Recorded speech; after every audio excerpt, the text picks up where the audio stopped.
দেশের অপ্রয়োজনীয় সব প্রকল্প ভেঙে ফেলা উচিত বলে মন্তব্য করেছেন বাণিজ্য উপদেষ্টা শেখ বশিরউদ্দিন। তবে এটি সরকারের নয়, তার ব্যক্তিগত মতামত বলেও উল্লেখ করেছেন। রাজধানীর পল্টনে ইকোনমিক রিপোর্টার্স ফোরাম আয়োজিত এক সেমিনারে তিনি আরও বলেন, সঠিক বিনিয়োগের মাধ্যমে রাষ্ট্রীয় সক্ষমতা বাড়াতে হবে এবং এজন্য সবাইকে কাজ করতে হবে।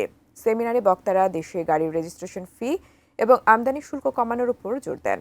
ইলেকট্রনিক ভেহিকেল আমদানি বাড়ানো এবং চার্জিং স্টেশন তৈরি করারও তাগিদ দেন। এক্ষেত্রে প্রাইভেট সেক্টরকে কাজে লাগানোর আহ্বান জানান বক্তারা। সেমিনারে পরিবেশ বান্ধব প্রবৃদ্ধি এবং প্রতিযোগিতামূলক অর্থনীতির জন্য সময়োপযোগী অটোমোবাইল নীতিমালা প্রণয়ন এবং তা বাস্তবায়নের আহ্বান জানান বক্তারা।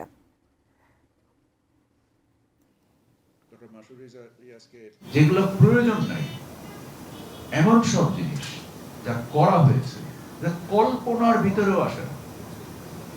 আমার ব্যক্তিগত, এটা আমার মত, এটা সরকারের মত, আমার ব্যক্তিগত মত হচ্ছে ভেঙে ফেলা।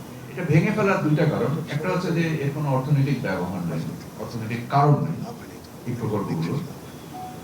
আর দুটো কারণ হচ্ছে যে এই ভেঙে ফেলার মাধ্যমে একটা ভবিষ্যৎ মানে একটা মেসেজ তৈরি করা যে আমরা ভেঙে ফেলতে পারি, ওটা দায় পরিশোধ করবো, কারণ দায় তো দিতেই হবে।